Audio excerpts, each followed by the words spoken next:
kreatif. Ini sasarannya anak SMP ya, guru-guru SMP maksudnya ya.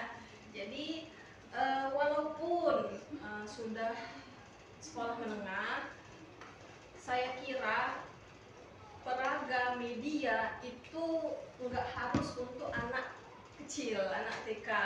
Itu bisa saja untuk menarik minat dulu supaya mau belajar, khususnya ini di pembelajaran matematik ya Pak Bu. Nah, jadi media pembelajaran yang inovatif dan kreatif, karena saya jurusan matematik, beliau juga berkaitan dengan matematika. Oke, pertama itu tujuannya itu meningkatkan motivasi, jelas ya, media yang menarik dan interaktif dapat meningkatkan minat belajar. Kedua, meningkatkan pemahaman. Media yang kreatif dan inovatif itu pasti tujuannya untuk membantu memahami konsep dengan lebih mudah. Ketiga, meningkatkan keterampilan. Media yang interaktif memungkinkan siswa mengembangkan keterampilan yang lebih penting. Utamakan sekarang karena kita berbasis teknologi. Kalau saya pikir media yang dirancang tidak harus selalu bentuknya bisa dipegang atau diraba, bisa kita manfaatkan teknologi yang ada. Jadi kayak aplikasi kita buat atau kita belajar menggunakan pembelajaran sekarang yang berbasis teknologi. Banyak Pak Bu, banyak banget Pak. Perkembangan teknologi dan dampaknya pada pembelajaran. Terutama di era digital, itu perkembangan teknologi telah mengubah cara kita belajar dan mengajar, apalagi selama COVID kemarin ya. Asli kita menggunakan pembelajarannya itu dari daring, secara daring. Pembelajaran jarak jauh, teknologi memungkinkan pembelajaran jarak jauh yang fleksibel dan mudah diakses. Sekarang kan juga semakin berinovasi ya, makin banyak gitu yang bagus-bagus.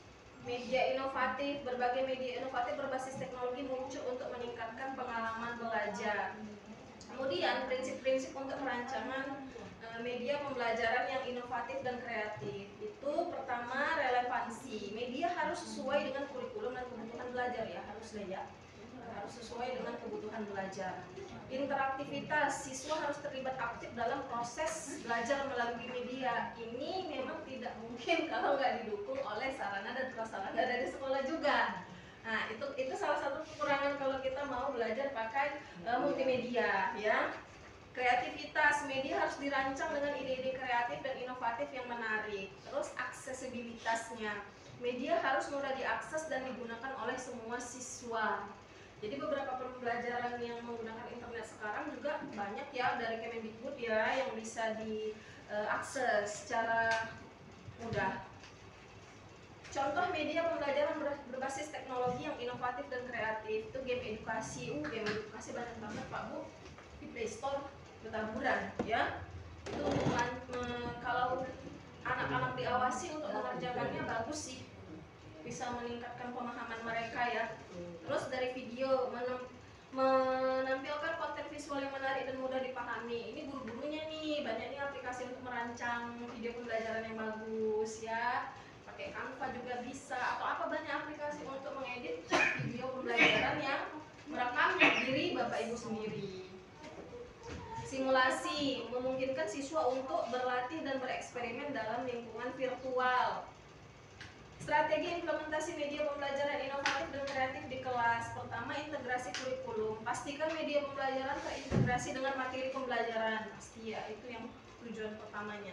Pelatihan guru, latih guru dalam penggunaan dan pengembangan media inovatif. Jadi, mengembangkan media itu bukan kita belajar otodidak juga, harus diajarin orang yang ahli, kita diajarin sama mereka untuk menggunakannya. Lalu dievaluasi, evaluasi efektivitas media dan adaptasi strategi jika diperlukan. Langkah-langkah pembuatan media pembelajaran inovatif dan kreatif. Pertama, identifikasi kebutuhan.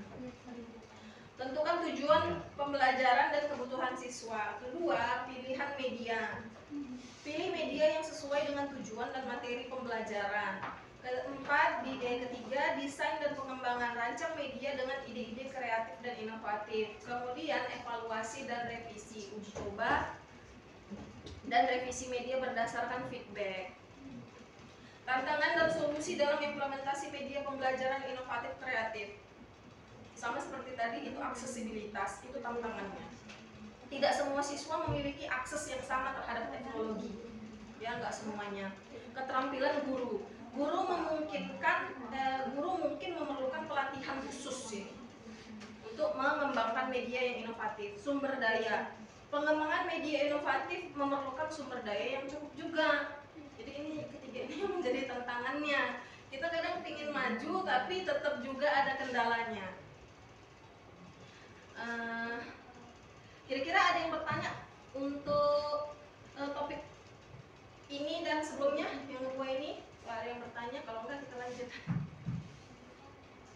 Lanjut ya.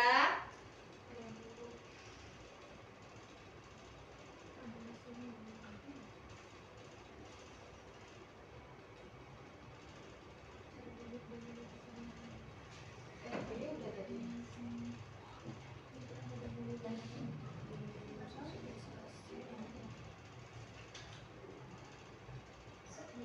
Maaf yang bertanya.